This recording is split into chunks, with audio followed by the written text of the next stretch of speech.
ஒரு துறவி காட்டுக்குள்ள போறான், தனியாளா போறான். எதுக்கு ஒரு பெரிய சிங்கம் அவனை பார்த்துருச்சு. நல்ல பசி. சிங்கம் அவனை அடிக்கணும்னு வேகமா அவனை நோக்கி ஓடி வருது.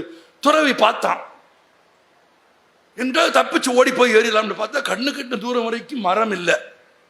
மரமே இருந்தா கூட அவனுக்கு மரமேற தெரியாது. அது நமக்கு தெரியும். என்ன பண்றதுன்னு தெரியல. திகச்சு போய் நிக்கிறான். சிங்கம் வேகமா வருது. எதிர்த்து சண்டை போட்டு சிங்கத்தை கொன்று விட்டு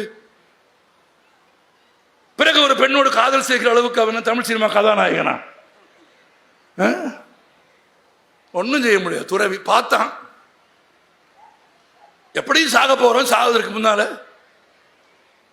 கடவுளை நம்பி கடவுளத்தில் வேண்டி விட்டு பிறகு சாவோம் என்று முடிவெடுத்தான். சும்மா வேண்டல, அசலாக வேண்டினான். அப்படியே மண்டி போட்டான், கண்களை மூடினான், இருக்க மூடினான். இறைவா இறைவா இறைவா என்னை காப்பாற்று என்று வேண்டினான். 1 நிமிடம் ஆயிற்று, 2 நிமிடம் ஆயிற்று, 5 நிமிடம் ஆயிற்று, ஏன் 7, 8, 10 நிமிடம் ஆகிவிட்டது. சிங்கத்தை காணோம்.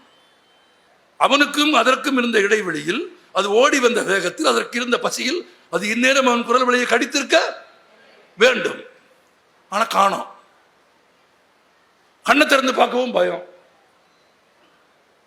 ஆனாலும் பார்த்தாகணும்ல. மெதுவா பார்த்தான், சிங்கத்தை காணோம். எங்கேயுமே காணோம். சுத்தி முத்தி பார்த்தான், காணோம். இறைவா உனக்கு நன்றி, என்னை கொல்ல வந்த சிங்கத்தை இல்லாமல் செய்தாயே, உனக்கு நன்றி அப்படின்னு குனிஞ்சான். சிங்கம் பக்கத்தில் படுத்துருந்துச்சு.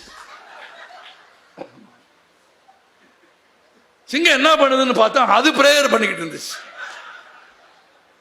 ரொம்ப நகழ்ந்துட்டான். இறைவா நீ மகத்தானவன், என்னை கொல்ல வந்த சிங்கத்தை தடுத்தது மட்டுமல்ல இறைவா, அந்த சிங்கத்தை மனிதர்களைப் போல் பிரார்த்தனை செய்யும் இடத்திற்கு உயர்த்தினாயே, நீ மகத்தானவன்.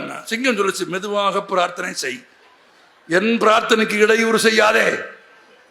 என்ன நண்பா, என்ன பிரார்த்தனை செய்கிறாய் என்று சிங்கத்தை பார்த்து துறவி கேட்டான். சிங்கம் சொன்னது, உன்னை எனக்கு உணவாக தந்த கடவுளுக்கு நன்றி சொல்லிக் கொண்டிருக்கிறேன் என்று சொன்னது. ஆனால் இந்த கதை இங்க முடியல. இதுக்கு பிறகு ஒரு 2 வரி இருக்கு. இது புகழ்பெற்ற ஜப்பானிய ஜென் கதை. தன்னை சிங்கத்திடமிருந்து காப்பாற்றியதற்காக துறவி கடவுளுக்கு நன்றி சொன்னான். துறவியை உணவாக தந்ததற்காக சிங்கம் கடவுளுக்கு நன்றி சொன்னது. ஜப்பானிய குருமார்கள் எழுதினார்கள், பாவம் கடவுள் என்று எழுதினார்கள்.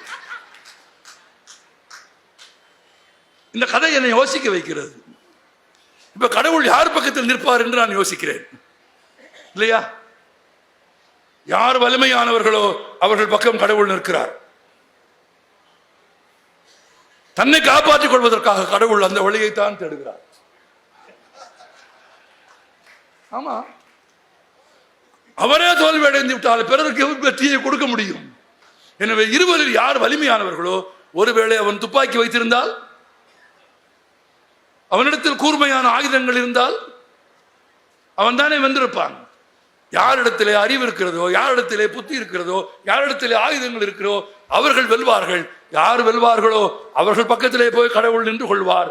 அப்படி நில்வதன் மூலம் வெற்றியின் பக்கம் நான் நிற்பதாக கடவுள் ஒரு தோற்றத்தை உண்டாக்குவதற்கு கதைகளை போல் கடவுளுக்கு வேறு வழியே கிடையாது. ஒரு கதை இது.